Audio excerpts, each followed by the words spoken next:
Thank you so much for joining us today for today's webinar, The Power of Teamwork. I'm Sheridan Orr, and I'm the Chief Marketing Officer here at Built In. And if you don't know Built In, we are a technology platform for recruiting. We currently have over 1,800 customers. That is companies of all sizes, and they are all looking for one thing: highly sought out tech talent. And what we do is really help them tell compelling brand stories and attract that in-demand talent. And just a quick note before we get into that, we have some housekeeping. If you have any questions, you can add them through the Q&A feature, and I'll try to get to them. We'll typically have some time at the end to go through Q&A, but if there's something like a point of clarification, I will kind of stop the panelists and make sure we get to that. So thank you so much. And I hope that all of you have had a chance to answer our poll, because we'd love to tailor some of our conversation towards you. So we'd love to know if you are in marketing or branding, or where you kind of sit inside the organization. Oh, perfect. Thank you.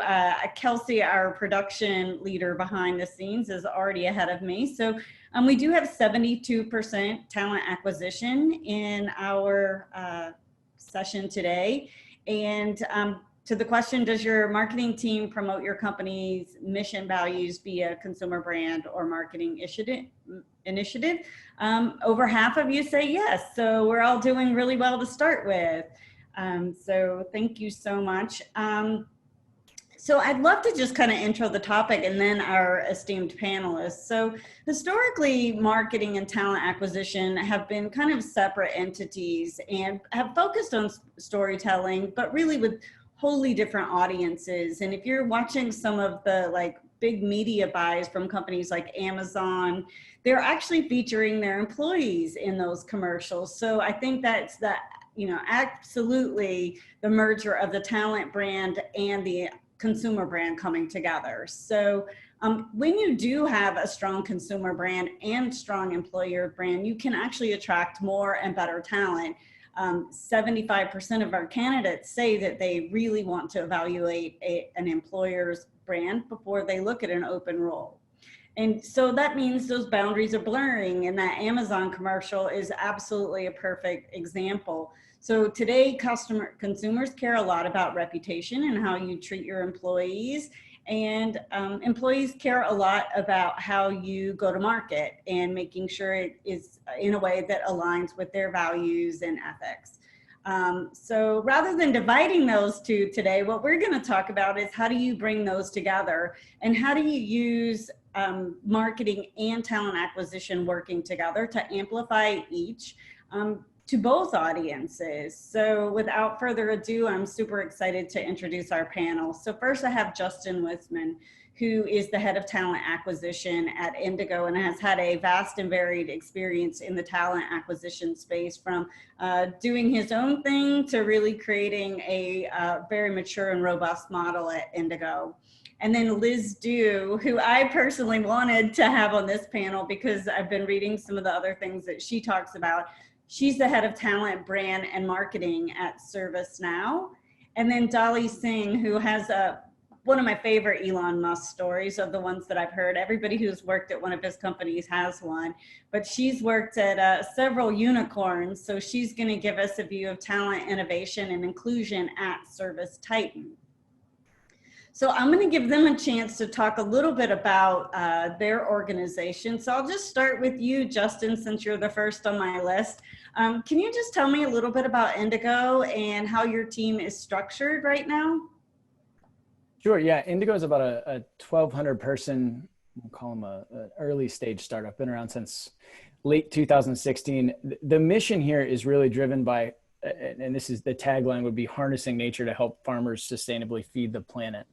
In essence, we've created a bunch of different angles to attack a focus on farmer profitability, sustainability across the agricultural supply chain, and then better alignment around sustainable best practices in agriculture using science and technology.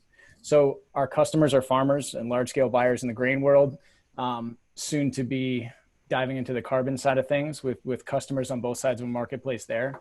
So it's the company itself is all about sustainability and creating a better place to live holistically within the agricultural ecosystem.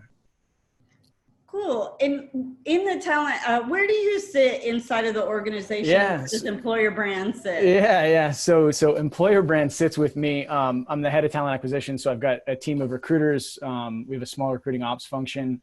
We work hand in hand with our business partners on the marketing side. But from an employer branding perspective, that has been owned since I walked in from the recruiting side of the house. So it's been sort of up to me to create and maintain a relationship with marketing that helps us align with the brand messaging as well as the employee talent brand side of the house. Perfect. So Dolly, I'll let you go next. So tell us a little bit about what you're doing and how your team is structured right now. Awesome. First, I'll start and tell you a little bit about ServiceTitan. So ServiceTitan is a company that a lot of people may not be familiar with, but my viewpoint is over the next 10 to 15 years, it'll be as omnipresent as Microsoft is today.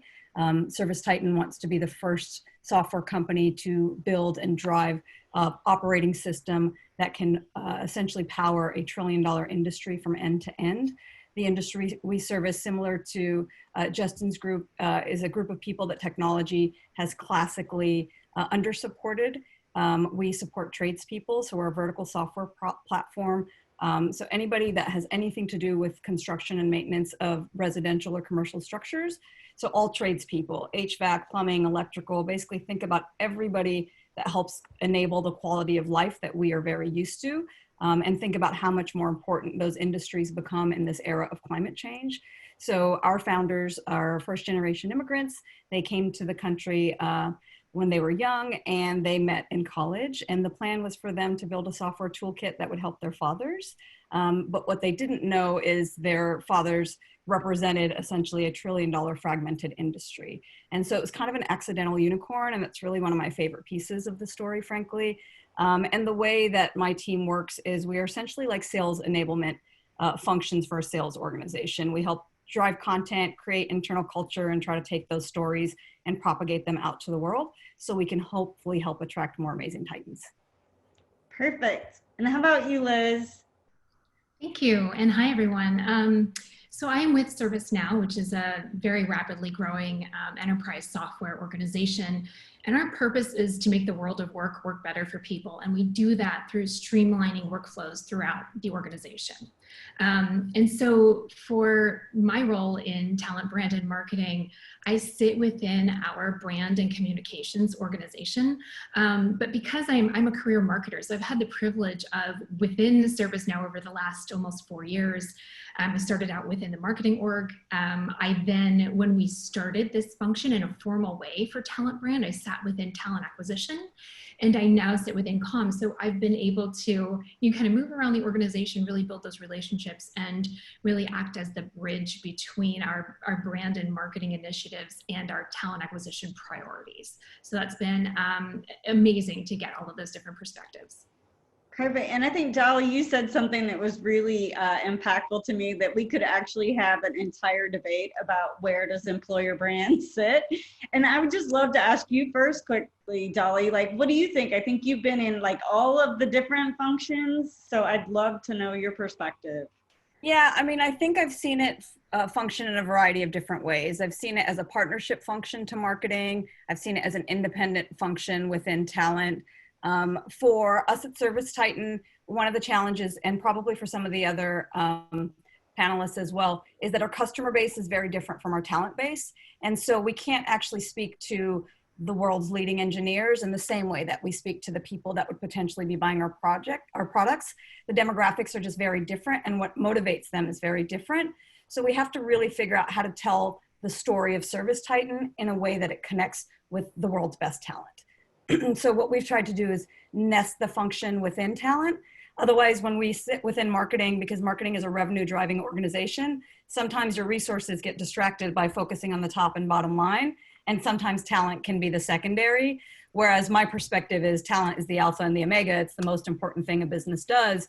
And if you get talent right, revenue will follow. So really making sure that we have our own resources that we can dedicate toward building the talent brand versus resources that might get cannibalized by other parts of the organization and where other projects might be prioritized. So if you've got a partnership with marketing, but you have dedicated resources in marketing, I think that works really well. Otherwise, you need some dedicated resources and talent. That's just my perspective on what I've seen work. That is such an important point, but I'm going to let Liz, who is a career marketer, do you agree with that perspective? So yes and no. I absolutely agree with Dolly's philosophy on, talent brand is the bread and butter, right? And that has, investing in your talent brand has a direct commercial impact on any kind of company. I would say my stance on where the function should sit, I'm a little bit more agnostic. And what I mean by that is having lived in both worlds, I really think what's important is, to Dolly's point, it's the resources and the commitment and that kind of unified vision and shared goals and accountability, right, for accomplishing that. And you can do that whether you sit within TA or whether you sit within marketing and comms. For me, I sat within talent acquisition first when we were nascent and we were really building this function. And we did that deliberately because embedding myself within TA really helped me understand the perspectives, the personas, the unique challenges that we were facing from a hiring standpoint. But in my organization, it didn't necessarily make sense to build out dedicated resources, right, for content creation, for, brand assets and so forth within TA, because we had so many amazingly talented people already within the brand and marketing org. So pivoting and sitting within there and being able to tap into that ecosystem of talent while still bridging into TA and really embedding myself, with the leadership there to make sure that we were staying connected on priorities, that was a good solution for us. Perfect. Justin, anything you want to break our tie here? I don't want to step in the middle of this. I would say that I would, because of where I come from, I probably fall a little more in Dolly's camp, but I think the biggest thing for me has been, there was not a significant relationship between TA and branding from my perspective and marketing when I came into the company. I think, regardless of where you fall on this side of on either side of this argument, the biggest thing for me has been, the gap to solve for is the alignment between the mission and the employee branding side of the house. I mean, we deal with farmers as customers. So, and I'm hiring software engineers from Boston. There's not, I don't know if anybody knows the Boston area very well here, but there's not a whole ton of agriculture where I sit. But to create a consolidated message and really drive mission alignment between, the types of folks we're looking for and weave the story in with what marketing is putting out there has been the most important piece to solve for, as a group. And I found very quickly that, it's really easy to have these conversations. A lot of times when I was approaching the marketing folks, it's not, it was not the driver of why they were in the office every day, the employee brand side of things. But as soon as you have the conversation and sort of align around why it's important from a talent brand perspective and just from a growth perspective, I was able to generate really quick kind of deep relationships within marketing and help push a message that was really consolidated across the board. So I think wherever it sits is less important than the alignment around the communication. I think that's such a good segue. So I think we're all in violent agreement that teamwork is really the key, and that, you'll have different skill sets and each organization, and sometimes marketing owns the channels that talent acquisition needs to use to reach those different audiences. So super interesting debate. And I do agree, Dolly, that would be a much more fun one over a glass of wine. So when we all get out of lockdown, I'm going to take you all up on that. So I would love to know, and I'll just stay with you, Justin, how is your partnership with marketing kind of nascent, or is that kind of long established, or is it where is it today? It's probably, I would say it's aligned with where the business is. It's a little bit immature, a little bit rough and raw, but it's also a lot of fun because of that, because I'm able to connect direct conversations that we have with candidates right into marketing and sort of explain why I might need something done some way, or why we might want to think about creating a messaging platform that goes out in a certain way that we haven't thought about before. So because it's new and fresh, it's really easy to make inroads. I will let everybody else speak to what it's like when you're not walking into kind of a ground floor opportunity to kind of, make change and create something. But yeah, for us, it's been, me carrying the message of what we're seeing in the market, literally direct, we'll call it user research, but bringing back feedback from candidates in terms of what we're hearing and what we're not hearing, and then figuring out how to, make inroads with marketing and sort of create that message moving forward that's needed from a talent brand perspective. Cool. So you would say like right now you're on the messaging kind of phase is how do we tell that story? Yeah. I mean, it's funny because I think we have different people at different phases. Like some are in amplification, some are like, how do we craft that story? Liz, I'd love to know, like, where is your relationship, just so we can kind of set the foundation so our viewers know where we are. Absolutely. So our formalized talent brand function is less than 2 years old, right? So, in relative terms, the relationship is relatively young. But again, when I walked into this and really started laying the groundwork, right, and establishing what this is intended to be within ServiceNow, a little over a year and a half ago, actually, at the time, the background that I had in marketing allowed me to kind of tap into those existing relationships, which was hugely beneficial. And as I said, I think there was a lot of energy in different parts of the organization. I mean, we have, again, a phenomenal brand and marketing team, but they weren't necessarily laddered with talent acquisition priorities. So really establishing that hierarchy of, here's where we need to focus, here's where we need to align energy. And I'll use some examples. We had a fantastic employee storytelling engine already that was happening. It wasn't necessarily tied to our hiring needs, right? So really for me, it was about aligning around those common goals and helping everybody kind of find their true north and formalizing to get us all, working in lockstep. So the relationships weren't too difficult to establish, but part of that was that, I came from that background. So I was able to kind of talk the talk and bridge against the two worlds. That's wonderful. And our favorite unicorn, Dolly. I think I'm going to borrow from Liz and Justin. So the talent brand function at ServiceTitan is less than 2 years established.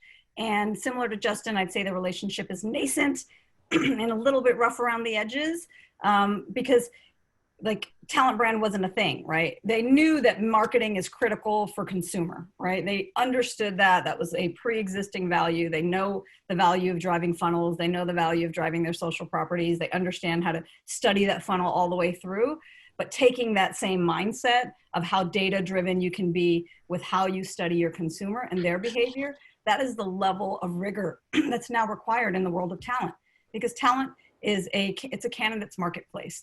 Anybody who is in the top 10% of their field can work at any company of their choosing.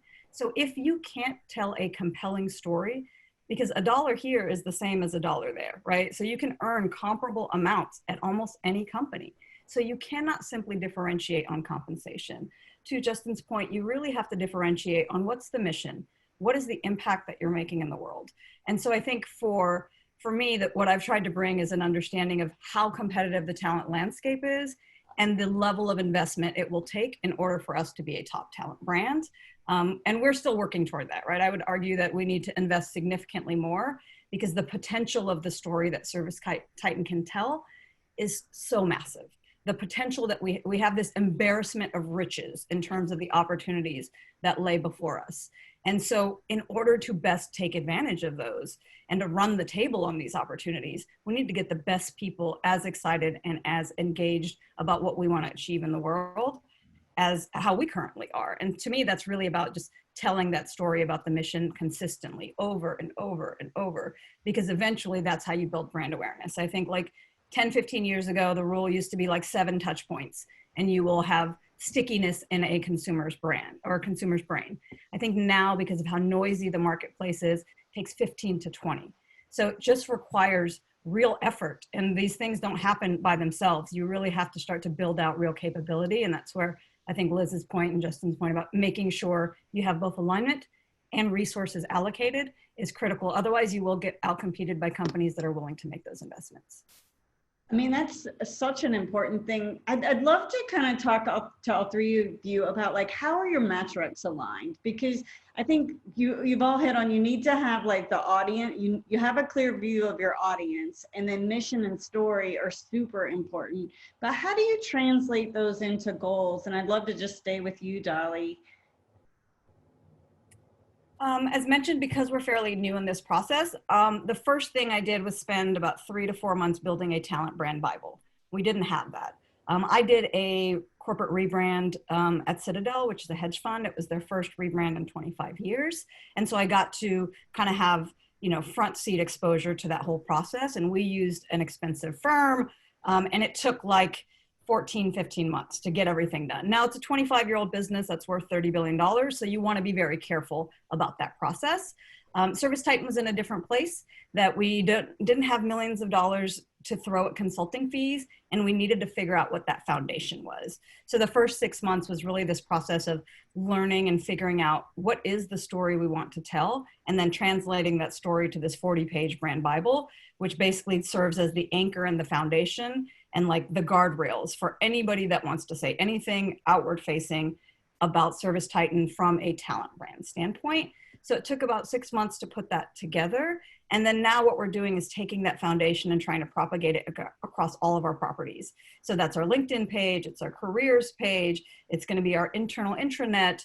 And then eventually, I think Justin had mentioned this in our prep call, mapping out the entire talent lifecycle and making sure all of our internal touch points also validate all of those talent brand points, because culture is like non-existent unless you bring it to life, right? Values don't mean anything if they're written down in a handbook somewhere. So how do we take the things that we've kind of identified as our values and the DNA of ServiceTitan and make sure that it lives in all of our digital and physical channels? So that's kind of the phase of the process that we're in right now, is trying to bring that brand to life. So you should see over like the next couple of months, our careers page will be reskinned entirely. We've started to reskin LinkedIn over the last month or so. So for me, it's really been about creating a consistent outward presence and a consistent inward presence.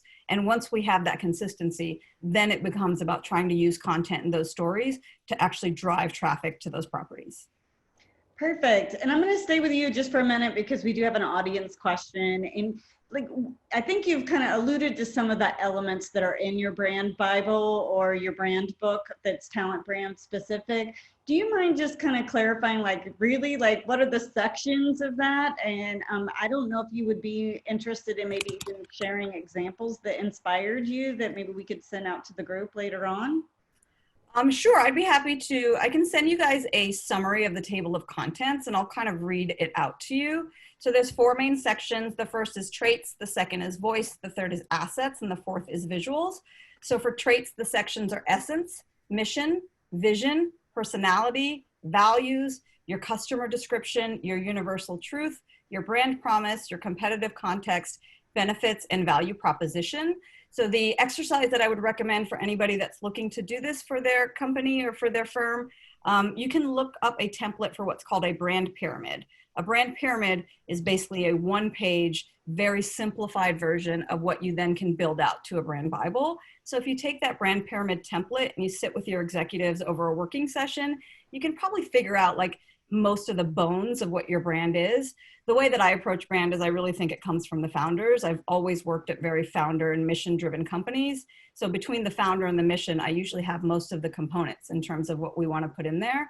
So that's all traits. And then voice is tone of voice, taglines, your founder story, your company description statement, your brand dictionary, your language don'ts, your language do's, and key brand messages. Those are the stories that you want every employee to have on hand to be ready to tell in any elevator that they run across any amazing person.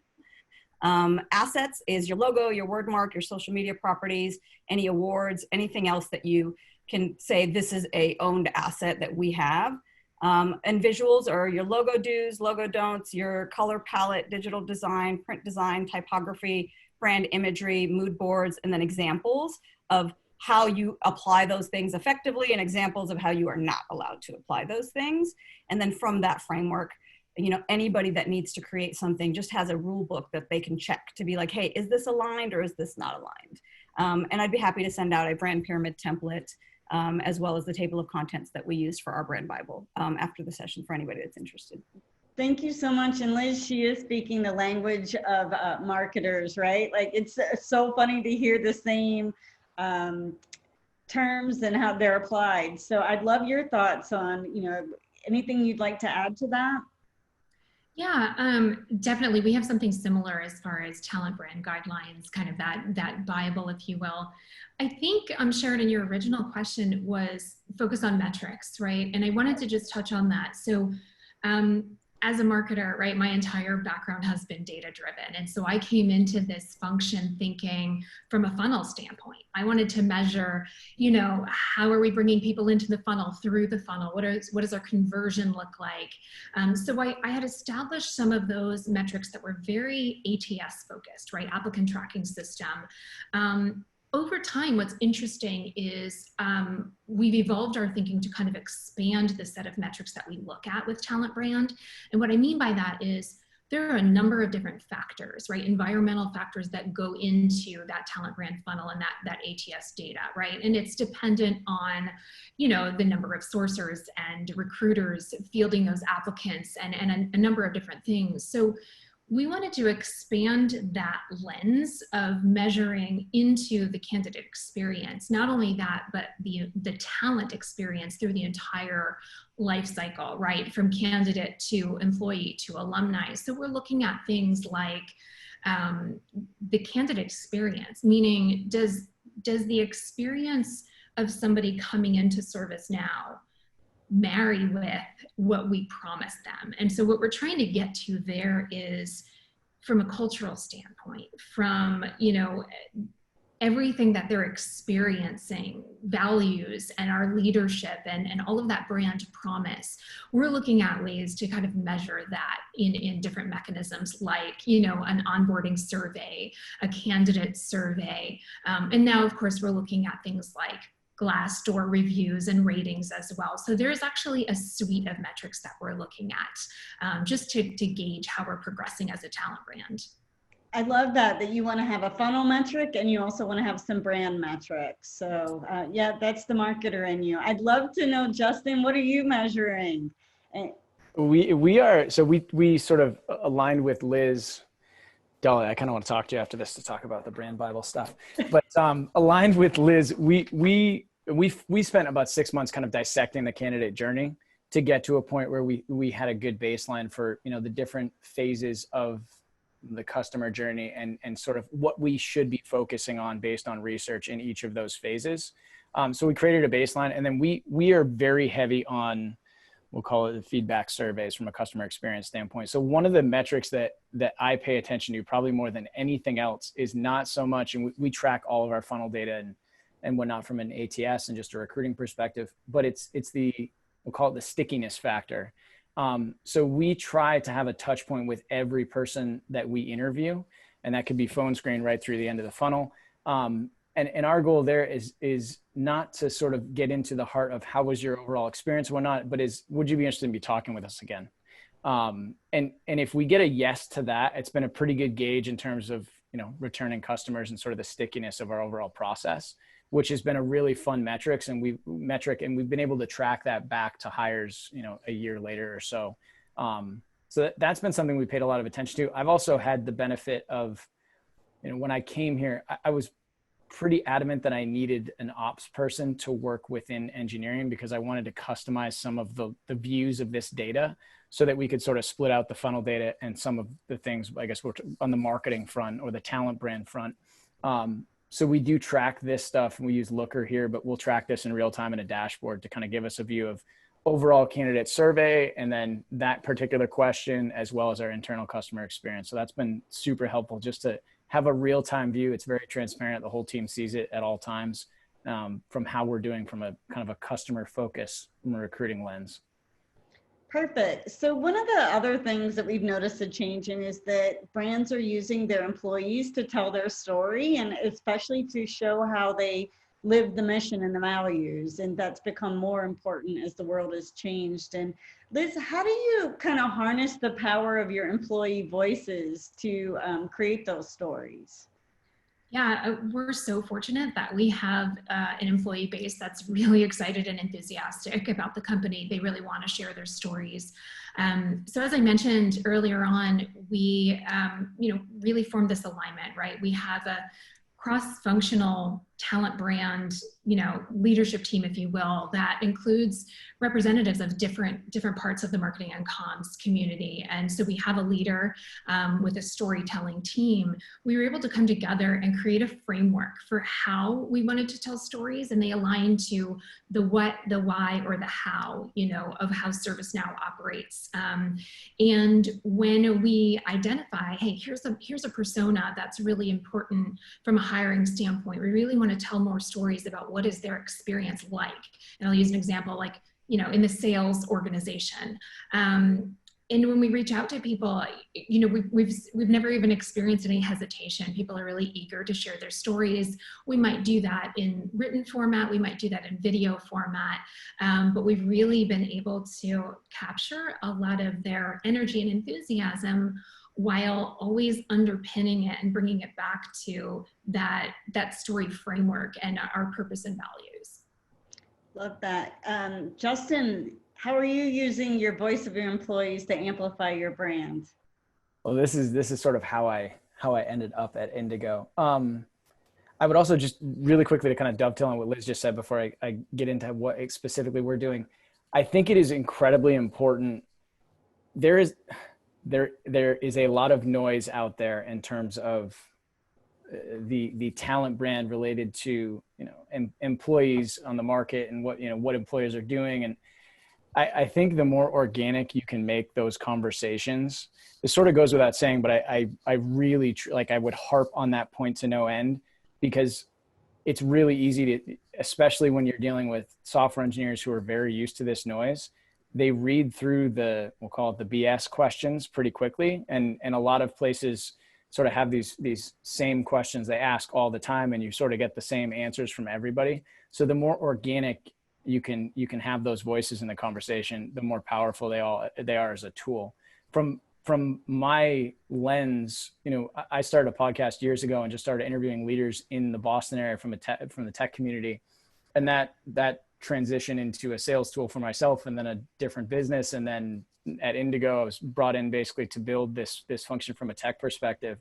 And we now have 3 different podcasts geared towards different customer sets within Indigo. It's probably and they're long form conversations. So there's really no set structure. We don't have a huge agenda with most of those conversations. It's more just getting to know people and sort of why they're there. And I think that's also really, it's been a super powerful thing. Every employee's experience is very different. So as you're looking at talent brand, it's, volume becomes important, because you do have so many different, diverse people in your organization that you can sit down 6 software engineers and each of their stories is going to be incredibly different. Each experience is different. So the more you can showcase that, it doesn't have to be an hour-long conversation. It can be a 2-minute conversation. The better off you are. It sort of arms you with kind of all the right content and really diversifies what you're putting out into the market. But for us, we've created podcasts. We do have, with COVID, we were doing these in the office, and then we flipped into basically live LinkedIn podcasts. We do those with 2 different kind of department sets. We do them with the tech folks in the company now and the commercial folks. And then we have more of an industry focused podcast that's put on related to carbon and the grain side of the business. They've been huge draws, and our recruiters actually use those links. And, anytime we're having a conversation, you'll be able to find those and be able to go do your own research from the employees' voices. So it's been a huge asset for us, and it's free too. So that's kind of a nice added benefit. Free and authentic are the watchwords of marketing. So Dolly, anything you want to add? I know you said you have to have 15 impressions before a candidate has a brand affinity or really understands who you are. How does the role of using your employees to tell that story work for you? We established as part of our brand architecture that our employee value proposition was going to be 3 primary things. It was impact, entrepreneurship, and acceleration. So impact is how big of a difference do you get to make on the business and on the world. Entrepreneurship is this idea of because we have this blue ocean opportunity and we can essentially add on all these verticals in terms of the trades, and we can, we're currently focused primarily on the US. We have the ability to go global over the next 10 years. So if you get hired into a company like ServiceTitan, I call it kind of like the Goldilocks stage of a company where risk has been dispositioned significantly, but upside is still really significant. So people joining the organization today have the opportunity to be able to develop into leadership roles where they are basically like mini GMs within the business. So I think right now there's this, you know, entrepreneurship is very glorified. Like every software engineer, it's like they say every congressman looks in the mirror and sees a president. I feel like most Swedes look in the mirror and they want to see a founder. And so it gives you that practice of being able to know how do you actually run a P&L. So that way someday, 10, 15, 20 years from now, you know, maybe you do go off and start your own company. So I think being able to build within the safety of a mothership, but being able to have the authority and the autonomy to actually go build a business within that business is a huge value add and a plus side, and it differentiates us significantly. And then the third piece is career acceleration. So it's about opening up opportunities and really helping people build their career path so they can have faster progress and optimize their path to success via their time at ServiceTitan. So what we do is we take those three values and we essentially look for stories within our employee base that demonstrate that. Who has accelerated quickly? Who are our examples of that? And we tell those stories. Who's making amazing impact? And we tell those stories. Who do we think is on the path to entrepreneurship, right? Like who's going to be the next rising star to open a new vertical or go into a new growth sector for us. So really, we just try to take those organic, authentic stories like our co-panelists have mentioned, and just try to share them with the world. Because that's the thing about kind of a beacon strategy. It's like the right people that are aligned with your messages should be attracted. And those people that aren't into that or really just want to maximize, like I want the highest comp or, you know, whatever. Those people can go to the companies that are telling those stories, right? So we want our stories to focus on the kind of person that we want to attract. So we try to think about it from both perspectives. What stories do we want to tell, and who will those stories bring to us next? Perfect. So we've been kind of talking about where marketing and talent acquisition are actually aligned, and I have a question from the audience of where they diverge. And it really seems like a brass tacks kind of question, like who posts on LinkedIn and who posts on social channels, but it's not necessarily, because as I think Justin, you said, they can be wildly different audiences. Do farmers on Twitter want to read about, you know, your latest code advances, which may be super exciting to engineers? So I would just love to kind of go through the panel really quickly. Liz, kind of how does your social media or your channels kind of set up now, and who does the posting, and are there multiple accounts, like one is for talent and one is for consumer? Just kind of walk me through that really quickly. In our world, we have all of those communication channels owned within the brand and marketing team. And we deliberately didn't create separate channels for careers because we didn't want to have too many different, streams of communication. And although, I agree with the fact that oftentimes you are talking with different audiences, but at the same time, and I think you touched on this in the very beginning, there's such blurriness right now between a corporate or consumer brand and an employer brand. And we felt that we want to have one voice, right? And yes, there are layers of messaging, obviously, and a kind of a hierarchy of how and what you communicate to the layers of audiences within that overarching brand. But again, for us, we really wanted to keep it centralized and not have, kind of shadow, communication streams, if you will. And I think for us, while the volume is growing, right, the amount of things that we're communicating is growing, we're really focused on that tight alignment so that we can keep things all in one bucket. Perfect. Justin, how about you? How are your kind of channels set up? Yeah, it's great. I have always been a little bit of a, we'll call it guerrilla marketer with regards to recruiting. So I try for my team to basically set out very clear guidelines aligned with the mission statement of the company and the business and marketing has done a great job working with me saying, hey, this is what our brand is. This is what the message needs to be. If you want to go off and do X, Y, and Z, so if a recruiter wants to go off and post something specific that, you know, maybe it's not a big thing. They're going to go off and post. Each one of my recruiters, by the way, I should say this, like part of our operation is to have every one of them post one individual thing on LinkedIn every week. They're allowed to do that without checking in, running it up the chain and down the chain. You know, I do that by creating a very clear set of guidelines for them in terms of, you know, here's what we can say and here's what's going to get you in trouble. And that's worked really well. I mean, at scale, I think that will, you know, change as the function matures and you know, we grow as a business. But for right now, that's worked pretty well. Marketing hasn't been too upset with me about it, so it's been a win. But I will say when I came on board, that communication link hadn't been built, so it was really important for me, after getting myself in trouble a few times or my team in trouble a few times, to go join up with marketing and say, hey, so here's what we're trying to accomplish. This is the why behind this is what you're seeing and the why behind that. How can we work with you to kind of make sure that we're walking the lines of what the brand messaging needs to be while still accomplishing what we need to have happen here. And it was very, you know, keeping a very simple one sheet and putting that together for the team has been super, super helpful. Before I go to you, Dolly, I think Liz wanted to kind of clarify something really quickly. I just wanted to actually jump in on what Justin was just describing. I think that's such an important call out. And I just wanted to echo that. You have your corporate channels, right? And you obviously have limited capability to amplify your talent brand messages and stories through those channels. But I loved what Justin was saying about using the talent acquisition team members, the recruiters, to be an additional engine for that. We do a lot of that as well. We've created this, you know, talent marketing hub for recruiters to access content. We also use LinkedIn Elevate, you know, as an easy engine for them to take that content and amplify through their own networks and act as an extension, right? As basically talent brand ambassadors. So just wanted to say that, you know, I'm absolutely with you there. Okay, Dolly, how is it done at Service Titan?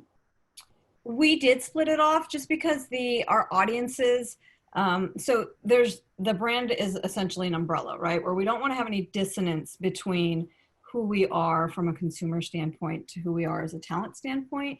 But again, because the audiences are so different, what resonates with a tradesperson is very different from what resonates with top talent. So we have our IG split. There is a Life at Service Titan, which is our talent brand. There's the Service Titan Go, which is the customer brand. Facebook is primarily owned by marketing because they use that as a lead gen and as a revenue driver. And then we own LinkedIn. And so sometimes they will ask us to post stuff on our channels, and sometimes we will ask them to post stuff on their channels, but we have separated them because we do identify the audiences as very, very different and distinct, but they all operate within the overall umbrella of the brand. Cool, and I'm going to stay with you, Dolly. So obviously there's been a lot of change in 2020, and the murder of George Floyd really made us all think about diversity, equity, and inclusion and how we tell those stories. And that actually was such a catalyst to make talent and marketing work super closely together to make sure that those messages resonated across all channels and across all audiences. So I'd love for you to just talk to me about, like, how did you work with the marketing team to develop that messaging? And did you really think about aligning the consumer brand and the talent brand together? I mean, this was a really big challenge for us, and it wasn't something that we partnered with marketing. We essentially worked directly with our founders and our chief people officer to determine where does the company stand on these issues. I mean, obviously, we've always had our eye on diversity and inclusion, but it wasn't a 5-alarm fire.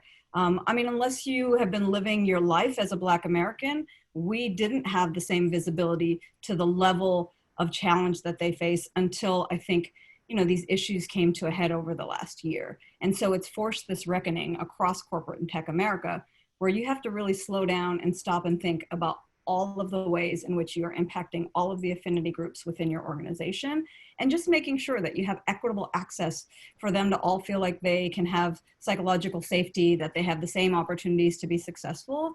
And from a diversity, equity, and inclusion standpoint, I think it's less of a TA problem than a retention problem.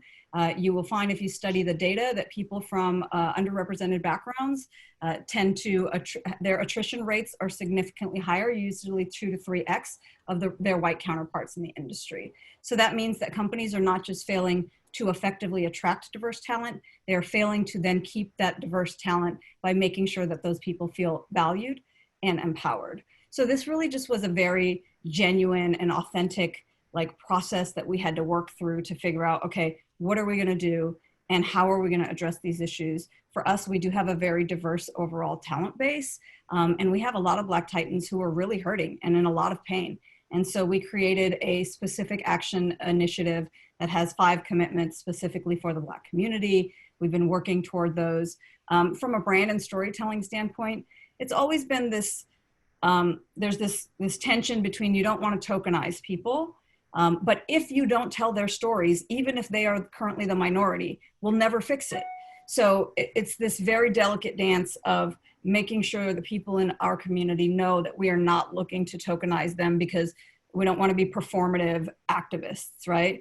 But we want to shine a light on them because that's the only way we can get more of them into the organization. So this has been very much a very real challenge that we've had to very deliberately walk our way through. But I think the most important lesson that we've learned from our Black Titan community is it's better to say the wrong thing and be very responsive and time sensitive than to be so worried about saying the wrong thing that you let a lot of time pass between the point where somebody is experiencing very severe trauma, right? And when they hear from their leaders. So you want to really be as quickly responsive as possible, obviously carefully and with some level of pragmatism. But I think what we learned is it's more important than anything else to be active, engaged, and present. And if you do those things, then you work with your communities to help figure out how can you be a part of the solution.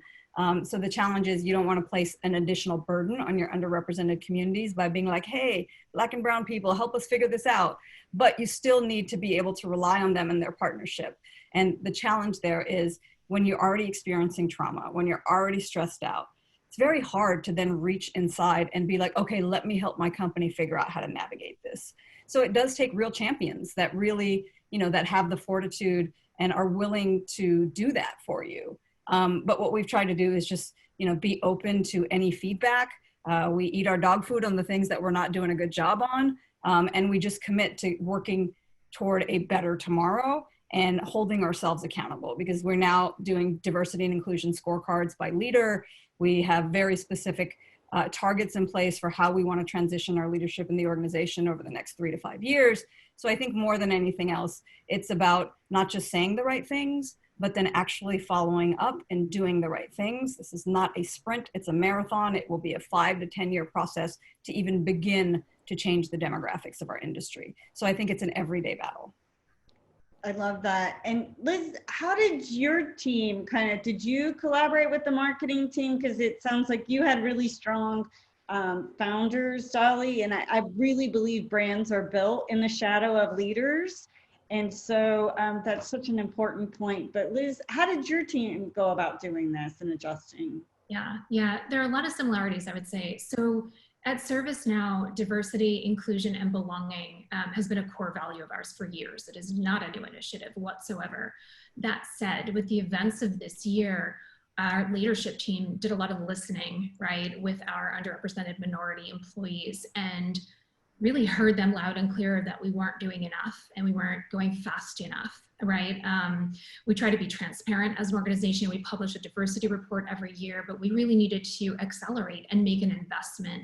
So we put together a 5-point plan, very similar to what Dolly was describing. And it's the gamut of everything from pay equity, growth and learning opportunities across the organization, ERGs, to, really emphasizing and doubling down on the talent side in a diverse sourcing team. So it's a huge initiative that's fully funded within the company, as well as has executive sponsorship for each of those 5 pillars. And there are teams actively working on these initiatives every day. It's measurable. We have accountability. We have, clear plans for moving the needle. And I would just say that for us, what we do on the talent brand side versus what we do on the corporate side in marketing, there is no distinction. This is absolutely company-wide, and it's absolutely backed by, our CEO and our leadership team. And, there's just a lot of amazing energy behind making changes, and not only doing that within the company, but extending that into our communities as well. Perfect. So I think in the last 10 minutes, we really want to get into some super tactical, like what can people do today to make sure they're working with marketing closely. And Justin, I would love if you have any examples where actually your team became a value add to marketing. And I bet the podcast seems like ideally suited for that. Podcast was super fun. I actually, my answer to this question from a TA perspective, we have this rule of, like, if you're going to bring a solution, make it a simple solution. And it, like, just saying that, it's been really fun for us to sit down. We've actually sat down as a group within the recruiting team and said, what's out there for materials from marketing, and how can we flip this into the TA brand side? Like, is there a gap that we can overcome by maybe changing some words? So one of the things you see from Indigo, and we launched, I think it was 2 years ago, this huge conference called Beneficial Ag. And we've launched some major product features within Beneficial Ag. And when I came on board, that was just happening, the V1 of that. So the recruiting team was, and this is strictly focused on the tech side of the business at the time, was like, how do we bring that message and kind of connect with engineers? And we actually just went around to the engineers and we're like, what does this mean to you? How can, like, we're trying to use this for talent brand. Is there a way to flip this into something meaningful for you? And he was like, well, that's why I'm here. It's just beneficial code. So we took that tagline and have run that thing. I mean, if you are ever being recruited as an engineer at Indigo, one of the things we utilize is beneficial code and generational impact. That came from marketing. We kind of took our own slant on it with the engineering culture in the company and basically, use that term.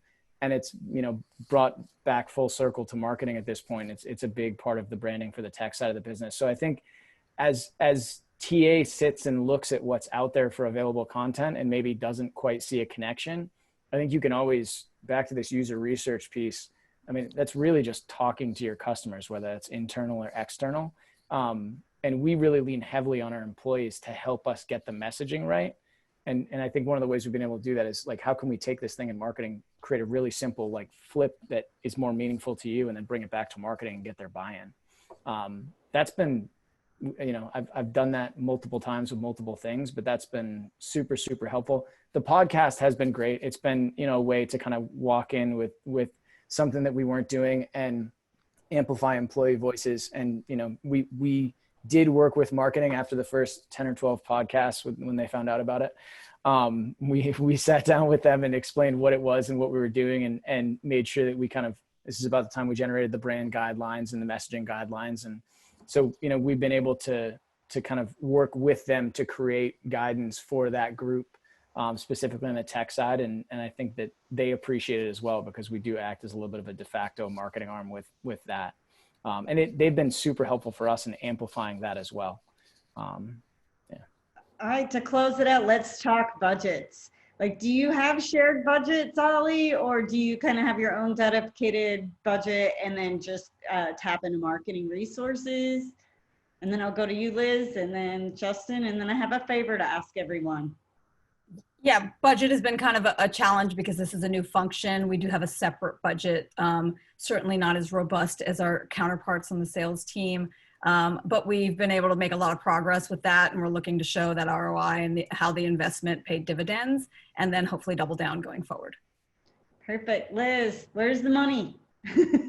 Yeah, the money definitely is, the resources, generally speaking, are a little bit more abundant on the comms and marketing side, certainly. And that was, one of the catalysts for having this function, live there. But at the end of the day, the way we look at it, it's a business case to lift all boats between talent, and brand and comms. And so, we kind of talk about it collectively, and wherever it shakes out and lives, it's irrelevant as long as we can, it comes from the same pool. So it's really about kind of looking at the big picture, using those metrics to drive justification, via ROI from that investment. Perfect. And Justin, how about you? I would, is a twofold answer. We have no budget for this, but at the same time, I have all the budget that I can grab from the company. So this is a constant battle, I think, everywhere. But from our perspective, talent brand is a separate thing from marketing. We work with marketing. We do not have an existing budget for it, but I've made a lot of great inroads, both with marketing and then with department heads in general, saying, hey, if you want this to happen, like, here's what I'm going to go do for you. And we've been able to grab department budget, from different facets of the business to help out. So I think that one is about just an open conversation and being very clear with the outcomes that you're after and alignment.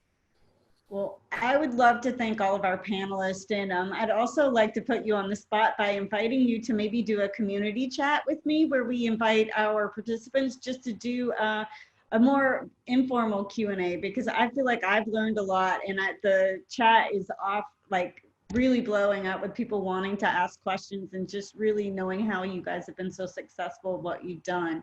So stay tuned for information on that. And then the last thing is, we're really trying to understand at Built In more about diversity in tech, and we have created really, it's about a 10-minute survey just to do a deep dive. And we will share all of those results with anyone who helps participate. But we'd love just to kind of get a baseline of what different companies are doing, so we all can benchmark where we are and where there's such progress that we need to make. So I'd really love to ask you to give us 10 minutes, and we promise to share the findings with you. And thank you again to our panelists. This was a great discussion and so many great takeaways. The brand book, I think we'll all be podcasting now, Justin. So thank you to our panelists, and Liz, always good to have your point of view on the marketing transition into talent acquisition. I hope you all have a wonderful day, and thanks for spending an hour with us. Thanks so much. Goodbye.